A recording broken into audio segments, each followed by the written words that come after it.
Hi, this is Phil, and I'm here to tell you all about the Capes and Lunatics Patreon. Get early access to all of our interviews, including the monthly Chichester chats with writer and comic book legend D.G. Chichester, new episodes of classic Capes and Lunatics shows, including The Quantum Zone, This, That, or the Third, and many, many more specials, all completely uncensored. Access starts for $3 a month, full video when you pledge $5 a month. Check out the link in our show notes or go to patreon.com/CapesandLunatics. Hope to see you there.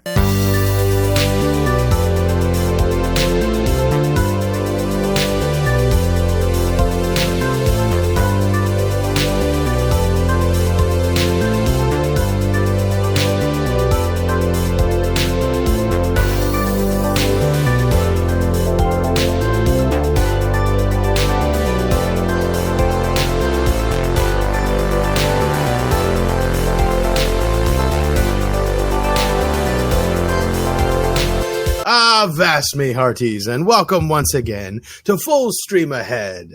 I'm your host, Mozz and Lilith, and with me as always is the lovely and talented Lilith Hellfire. Lilith, how are you? Pretty great. Thanks for the intro. Excited to be talking this season 1 finale, maybe series finale of I'm a Virgo. I'm a Virgo, season 1, episode 7. A metaphor for what? Yeah. Panties. No grown man should be saying panties. Well, that's not true. It's like it's pretty much all we think about. Well, keep it to yourself. Like it's like Fair panties enough. And moist are words I don't want to hear out loud. Let alone on a TV show. Not all songs are meant for y'all. Okay, fair enough. Summer just for us to celebrate with our sons. You know. I understand. Let the whole world drop in there, and it's a metaphor, right? It's a metaphor for giving it up. So you know. The whole world is dropping at their feet and giving it up because my boy Cootie bought the lights back, you know? For a moment. Yeah. And they only celebrated for 5 seconds. So, I mean, I say let them have it. You know, I don't know. Yeah. So let's just kind of get into it. So a great episode. Really, really good ending, satisfying ending. But it did feel cobbled together. Like, they spent so much time introducing the bad guy in the corners of the room or looking when you're not noticing, ever present but never noticeable. And then all of a sudden it's like that, we're on the other side of it and we've won the day. It just seemed like it. I don't know. I wanted to. But did we more. win? Really? Well, I guess in the sense that I guess.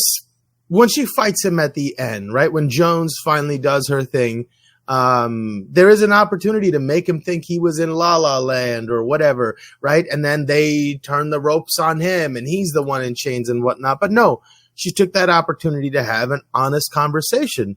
As honest as she can have. I think it was oversimplified. Like I get the message. Sure. Well, but he's a self-proclaimed communist and he's made no secret that Jones is his basically self-insert character as I was researching about this episode, and I think that might be probably what's like, okay, you know. Yeah, I mean, I didn't agree with the premise entirely, but there was a kernel of truth at the beginning of the idea, and at least from her perspective, it was the truth that he needed to see. It was the truth that he wasn't seeing, and it might be an equal part of the broader truth. Along with everybody else's opinion, but this was a gigantic piece of the populace's opinion that he wasn't aware existed at all or had any merit or value. And to walk down that journey, the beginning was this, making him see the things he couldn't see. And then like he sort of has to have a introspective moment where what am I? Who am I? Why am I? And he's like, I don't know if this is it. This isn't where I thought I would be. This isn't where I wanted to be. I need to go rethink this. Which was amazing. Which is the point. You know, that's something that I think we've kind of lost in modern discourse. It's like either you're with me or you're against me, and you want to be in this liberal bubble or you want to be in this conservative bubble, in these echo chambers. People just don't have like the fortitude to meet in the middle and like try to understand where people are coming from. And I think that was a good message to have. Yeah, like the greatest power. In all honesty, everybody's walking around with super strength, super size, super this, super that. But the power that won the day was just honest communication. Can you communicate effectively? Or is her power of persuasion? I don't know. Persuasion is simply a communication. That's all it is. You know, it's like, if you can really see my point of view, do you agree with me or not? And if you do, then you were supposed to the whole time. It's not persuasion. It's just me showing you correctly what you should see. And once you see it, it's undeniable. You know, to me, that's simply just Although her girlfriend doesn't think so, because she did say when you win the argument, we both lose. So. Yeah, no, but that was a different thing. I'm not saying that this was exactly how she deals with her lady friend, but to her credit, her lady friend saw it coming. She's like, flap, flap, flap. No, put that away. Put that away. Get out of here, you hagfish. Which was kind of nice that, you know, that was another person that actually was aware of her powers. Because when Cootie asked her to bring her powers, he's like, you could see that? Nobody's supposed to be able to see that. But it was exactly what she needed, or what we all needed. They all needed, rather. Yes. I am very disappointed with the parents' plan. I feel like there was something nefarious because the things don't work. They actually don't seem to have had a plan. They're just, which leads me to think they stole the hell out of that baby. Yes. They just seem like if Jones didn't have power, she would grow up to be Cootie's mom. That's where she's headed. That's where they're these wild-eyed hippies with big ideas and short sights. Yep. And they found themselves a bit of luck, found themselves a super baby, and thought they could be, you know, the new age Martha, what's his father's name? Martha and John Kent. John Kent, right. And like, it's almost, once you realize how bunk all their inventions are, it's just an iPhone on a head strap, and he goes, I was doing that before they came out with the iPhone. It's kind of adorable, kind of. I don't know. It just rang nefarious to me because they didn't have a plan. Then finally she's like, you know what? Just go to Jones. Just go to Jones. Yeah. Because they weren't nefarious. They were just bumbling idiots. That's all they were. It's yet to be determined. Yeah. Well, okay, fair enough. I hope there's more too. But I kind of like that they weren't evil, that they were just bumbling idiots. They were just hapless, lovable. They can still be lovable, which was kind of nice. Well, let's get to the other side of that, the cult. Right. Whoa, yeah. Well, I just feel so.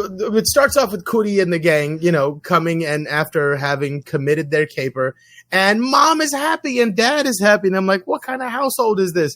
They're like, they're like, hey, you did good, kid, and I was like, what kind of parents are these? But I mean, they've literally been they've been talking about starting a spark, starting something, right? And they thought that this would be the way to give power back to the people and have Cootie be that symbol for them to mold and control. I didn't think they were that serious or ready, right? I thought they were the kind of people they definitely weren't ready. Right. I thought they were like the kind that talked a big game, but like the act of talking that game. They didn't actually ever plan to actually enact anything. It was just that thing that was cool to think about. And now something pops off and they're about it. And I was like, whoa, man, they have more gumption than I gave them credit for. And probably dumber as parents also, but more gumption than I imagined. And there was an interesting moment where, Felix says to him, oh, my car got wrecked, yada, yada. He goes, well, was it my fault? He goes, no, it was your ego. And that really bothers him. It really bothers him. And he looks Laura said he had a point. She didn't say he had a point. She said it was a valid point. Not saying that I agree with it, but I can understand it. And that sets him off even worse. He goes, you're on my side. Yeah, I was so sad when the episode opened and you saw his car wrecked. Yeah, and you're like, okay, what happened here? Is everybody okay? Like, yeah. But he's mad about his a car. He said he was the only homie with the car. The car was his superpower. That was my only superpower. I just took people from place to place. That's a big part of his ticket into belonging. And now he doesn't have a ticket to the show, kind of. Or he feels like he doesn't. He doesn't realize how much more he brings.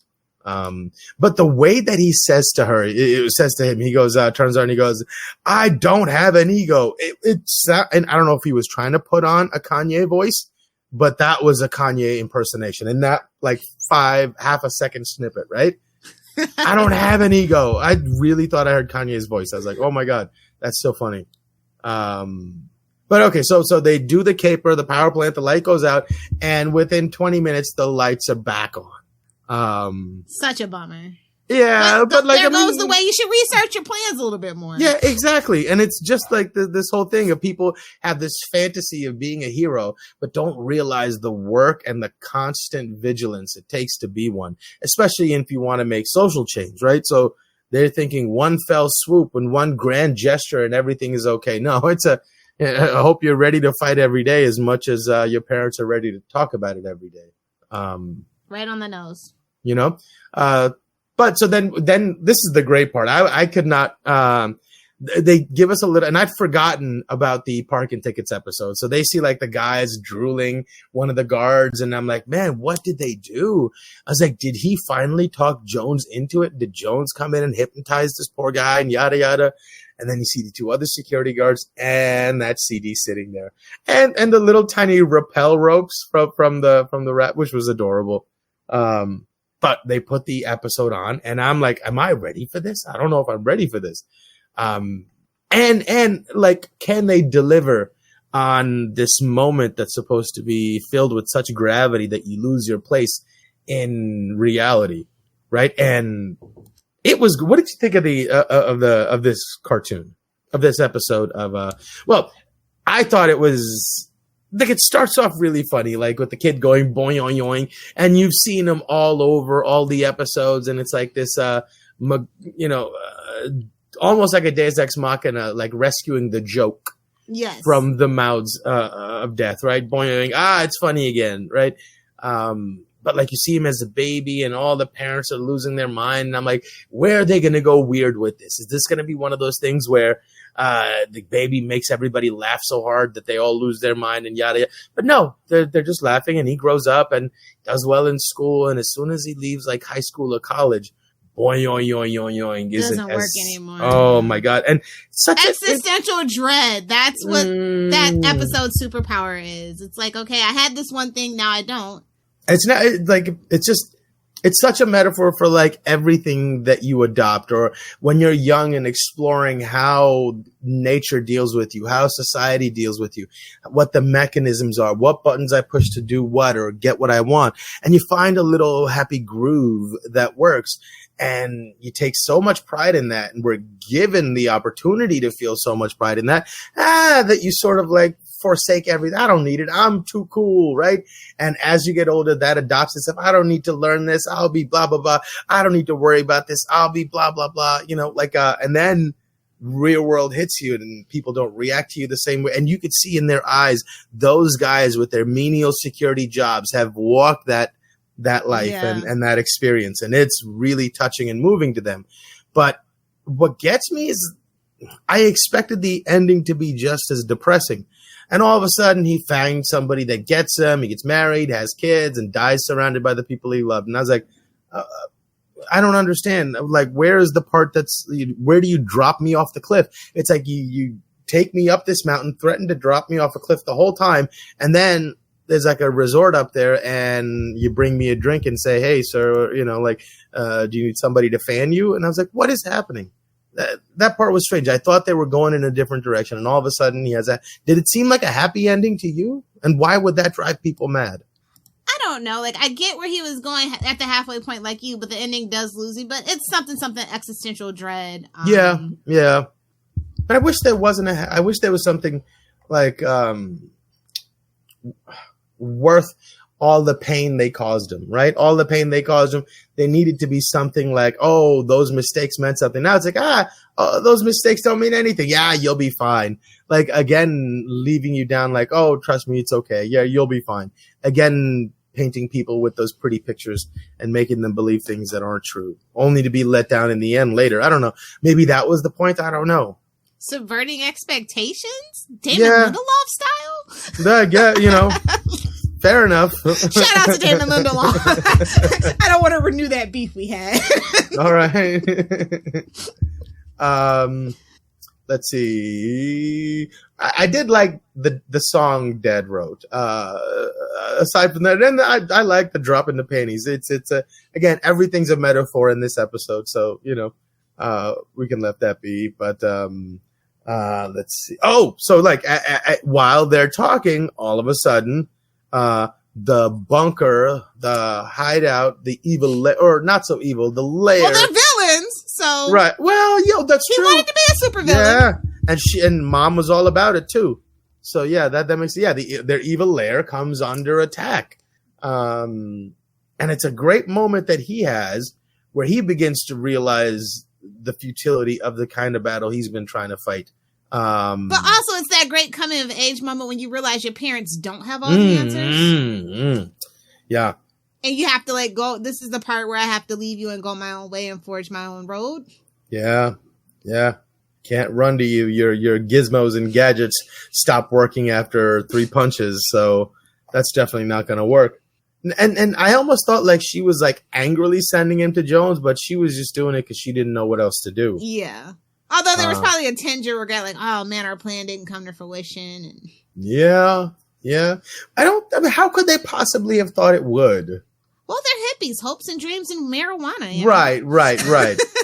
It's like these preppers, buying all that desiccated food and a bunker that's supposed to stop radiation. I guess it's fun for them to live that fantasy. So.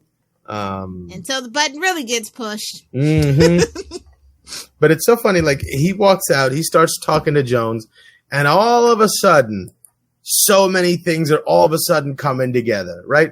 An intersection of all these people's intention. The hero comes in with a flying drop kick. Mom runs in, rams him with the van, and all of a sudden, the cult is back.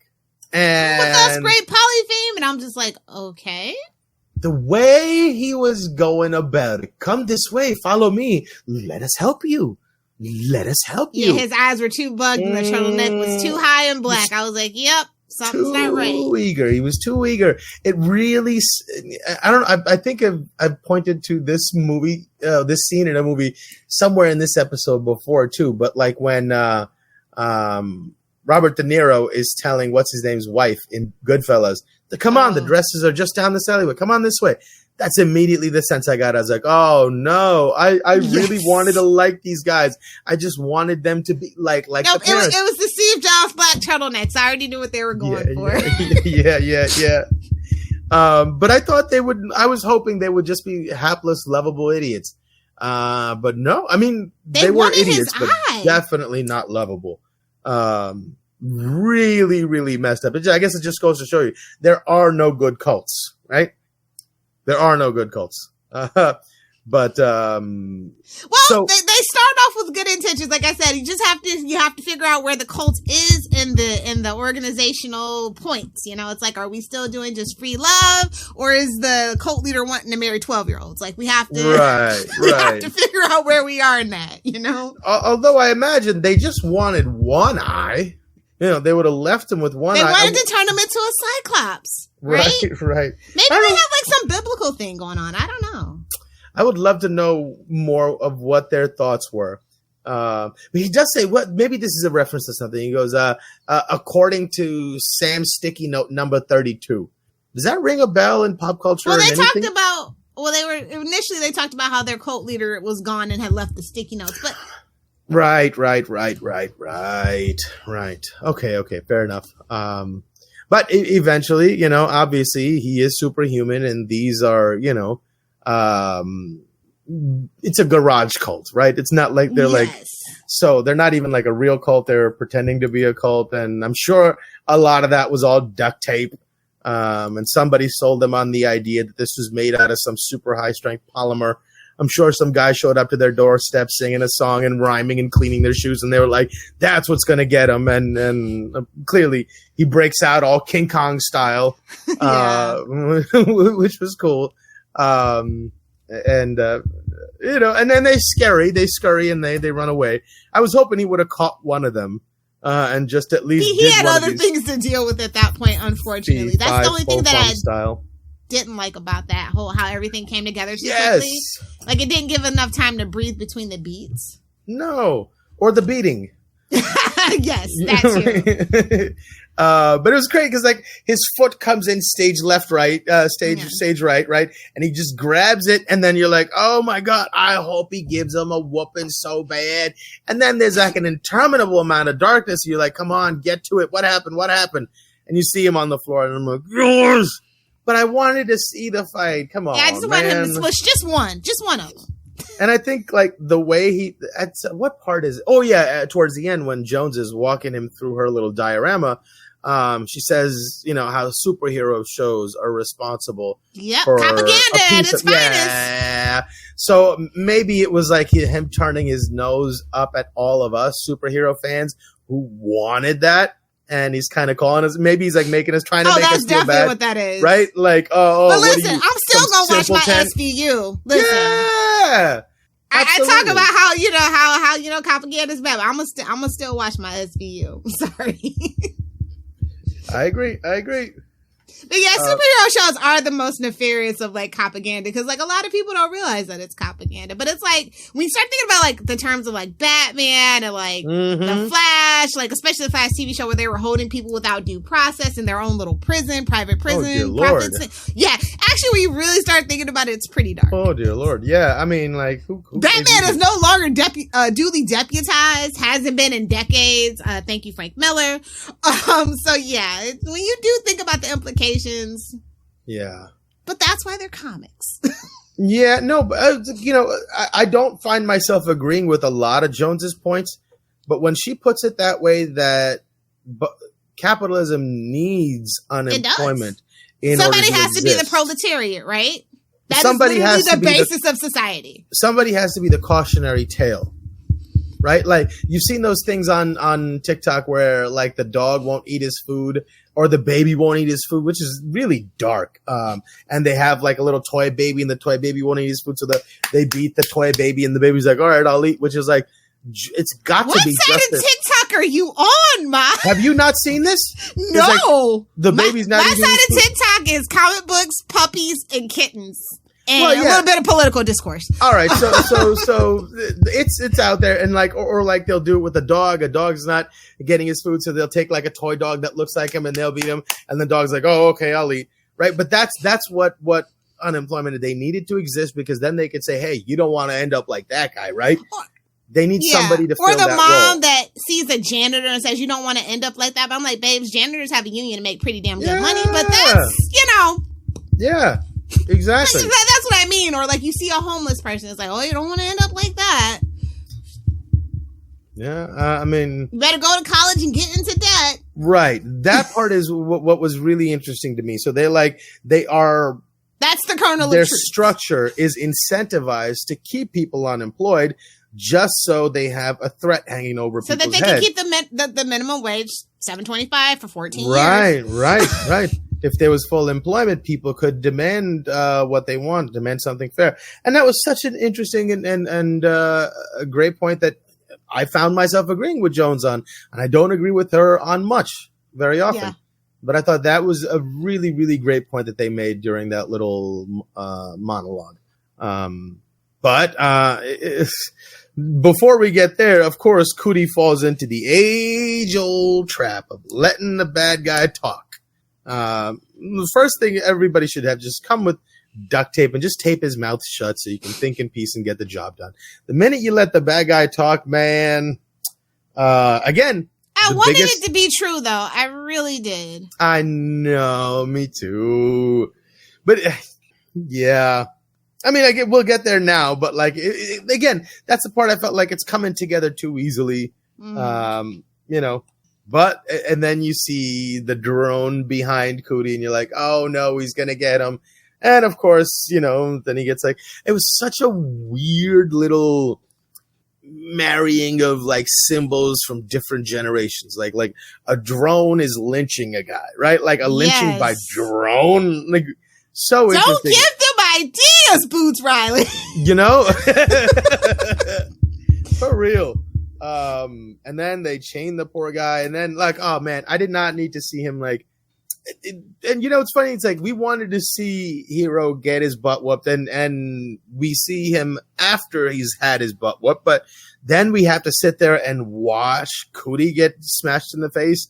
And then those looked really intense. His face gets disfigured. His jaw is clearly broken. And I was like, man, come on. What are you doing? We came here to see you give me the opposite of what I came here to see. And I thought that was going to be that. I thought he was going to go to prison. Like, because listen, if you know anything about Boots Riley's work, it's dark, man. Yeah. The endings are never quite what you think they're going to be. So I was like, oh, he's really trying to be anti-superhero revolutionary kind of process of a superhero show. Yeah. But like he talks Jones into doing her little thing. And it was really interesting. I love how she's like, give me 3 minutes. And then she's like, you're the problem. He's like, 3 minutes are up. And she's like, no. Walk with me. Yeah. And she played him so perfectly. He's like, you want to be fair, right? You want to be the good guy, right? He's like, yeah, you know what? You're right. What a great way to start building her case. What a great place to start the argument that ego. From. Yeah. Thinking it was his idea. Yeah. Well, not just that, but like not letting him, like, because she starts off, you're the problem. She has to throw that out there, but then she immediately has to like coddle him a little bit to get him to actually open up and listen. She's like, not intentionally, right? But here's what you've been doing. Right. No, I know you're a good guy. No, yeah, of course, you're a good guy. And okay, well, let's start with that. You're one of the good guys, right? Okay, now that you can see I adopt that view of you, you feel safe in allowing yourself to think about things without having to feel like everything she says, I've got to defend myself on. So I can't really think about it every time she says something. No, but, right? To stop that mechanism from applying to the situation, she has to start that way. And it's so beautifully done. And then she walks him little by little and then lets him have those moments. He's like, but you didn't think about this. And she's like, oh, but I did. He's just a lobster in hot water being slowly boiled at that point. I love it.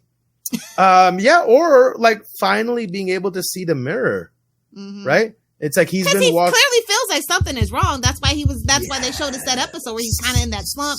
He doesn't want to get out of bed. He feels like he has the weight of the world on his shoulders because maybe deep down he doesn't think that what he's doing is fixing the system, but he doesn't know why it's not fixing. Right. He's been what he's really been looking for is to find the truth because nothing rings truthful about his existence.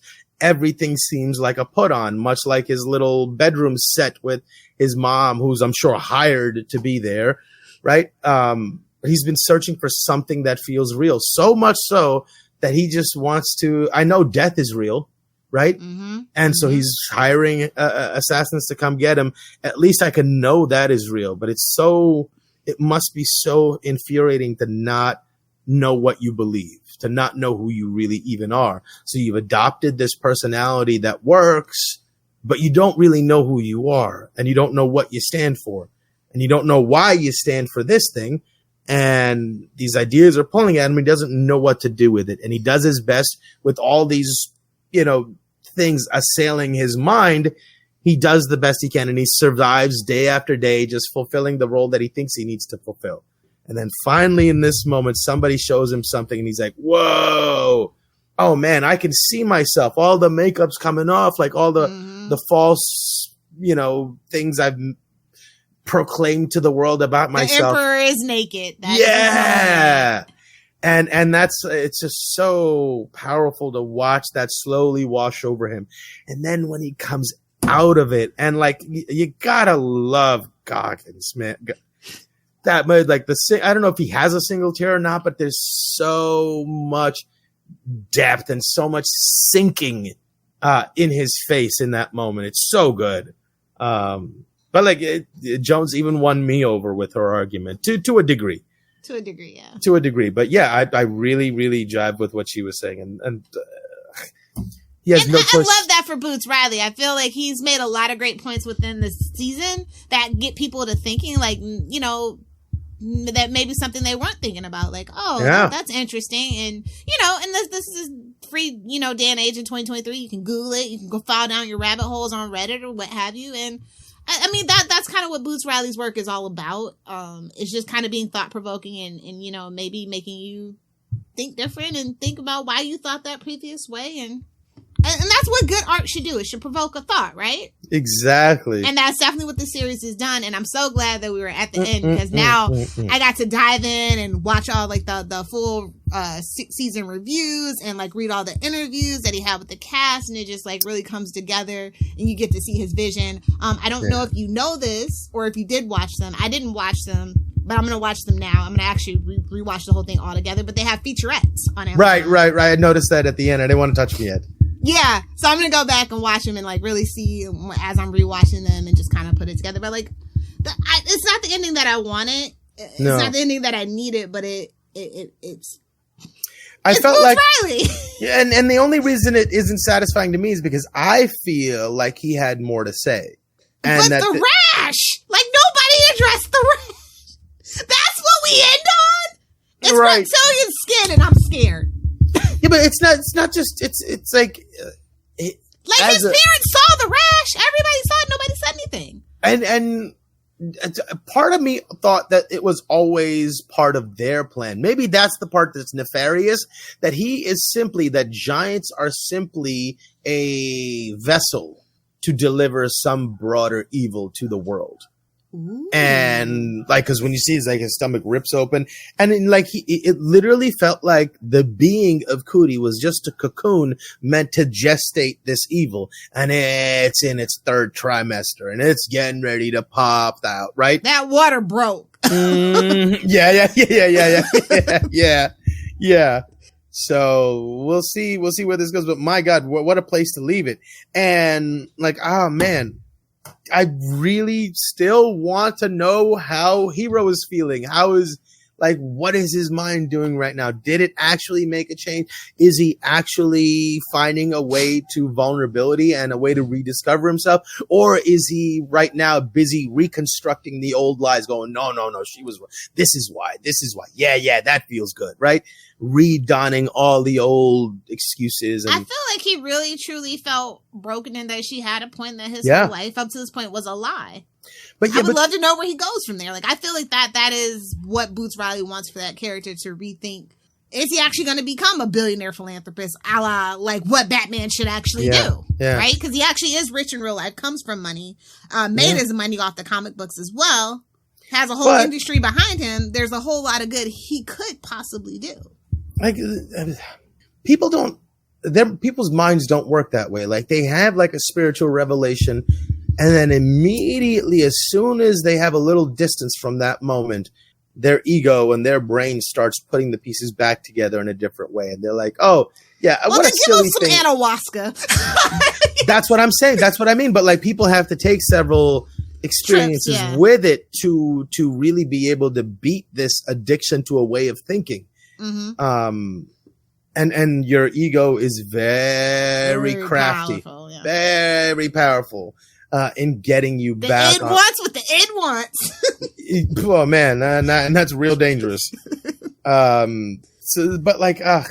Such interesting questions have been thrown into the air now, and now I have to like stand here on one leg juggling these things until the next season comes out. Ooh, we haven't. Well, the strike isn't quite over, so I don't know that anybody will be making like announcements. You know what people should start doing, and this would be kind of cool. It would create like a whole new medium, a whole new genre. But you remember that movie with Jack Black and Mos Def where they worked in a video store, and they start making their own versions of movies and hosting like little get-togethers, and people in the neighborhood come and watch their version of Lethal Weapon. Where they're acting and other people in the neighborhood. Is it Be Kind Rewind? Yes. Well, I love that movie. That movie is so good. It's goofy and weird. I really love that movie. But imagine if like the writers are gone and all the things that we want our favorite characters to end up doing, if people started making like little goofy, and everybody's got a camera in their hands and most people have a really decent one. If you have a Samsung. I'm not gonna go there. I kid, but not really. But it'd be nice to see if like a lot of headcanon started making its way out to the masses. Oh, let's get those fanfics greenlit. Yeah, that's what I'm saying. Not greenlit by the overstructure. Yeah, no. But just people themselves. You don't have to have a costume. You don't have to have anything. Just if you have a good idea for a scene, what if Thanos and Doctor Strange had this conversation and two people just film it? I would watch that. I would be down for that. Yeah, as a person who watches and supports a lot of fan films, yeah, I'd be down for it. I think that'd be, and right, exactly. What's that guy that makes all these Batman's films? The fan film, I forget what his name is, Bat in the Sun or something like that. He's made some amazing fanfic films, and then there was that guy that made that amazing Power Rangers fanfic. Mm-hmm. I think the doors are wide open for something to come and steal people's hearts right now because ain't nobody else trying. Yeah. Hopefully that's where we end up, or the strike ends soon. But I just want the strike to end, and because you're never gonna get everything you want, but just like enough. We definitely need some regulation. I definitely think what they were asking for was like actually just human decency, common sense, or just to stay true to the spirit of the original agreement. The changing landscape should change for everybody. It shouldn't trample somebody underfoot. Who is still an integral part of your business. It just doesn't make any sense. Yeah. It's just cold, hard greed. We had some good news like back at the end of September that they felt like they were coming to a close, but I still feel like the studios really did mean it, that they want to drag it out past the holidays and make them starve. My God, how do more people not riot after that comment? And like I said, like now it's kind of spreading to the video game industry, which I really feel like needs a revolution for sure. Most definitely.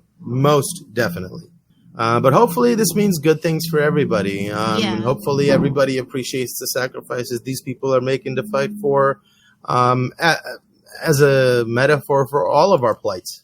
Mm-hmm. Which is a perfect thing that, this show got us thinking about. So, amazing show. And I think it succeeded in what it aimed to do. To make you think and see things in a different way. And it was a great, enjoyable ride. The acting performances were just so lovable and heartfelt. The parents were great. Cootie was great. It was so easy his sidekicks were great. See yourself in him. His sidekicks were great. And my God, how did Scat not have a part in this whole shindig? His ghost shows up in this episode. Does he? Where? When Jones is talking to her girlfriend. Oh, interesting. And I feel like we saw him at the end too, at the very end, right? Didn't we? I'm gonna have to go look back because I did not catch it. Yeah, at the end, like right before we see his Cootie's little pustules burst and turn into reptilians. Oh, okay. I feel like he was there. I remember. Yeah, I remember. That's a good place to put him because the other hand is misdirecting you pretty bad. You're like, what the hell is that green thing? And you're not seeing anything. Yeah. That's kind of cool though. So clever, this show. So many of the little decisions were so clever in this show. Did you have a favorite episode? Ooh, jeez, it's hard to say. The first thing that pops into my mind is the hero heavy episode with the little assassin that comes to fight him and that whole thing. Yeah, I guess if I'd have to pick one now, I'd have to say that one. Okay. Maybe. I think my favorite one is the second episode. Just seeing Cootie actually explore life and like... Oh, no, you know what? Yeah, no, I think I changed my answer to that one too. When he first But Walton Goggins episode is my second favorite. Yeah, for sure. That's the one that sticks out the most, but you're right. I really did find myself more filled with wonder and awe and curiosity when he first escaped. And when he first goes to Bang Bang Burger and meets Flora for the first time. Yeah. And there's all that fast, like, what is this? What is going on? Yeah, absolutely. For sure.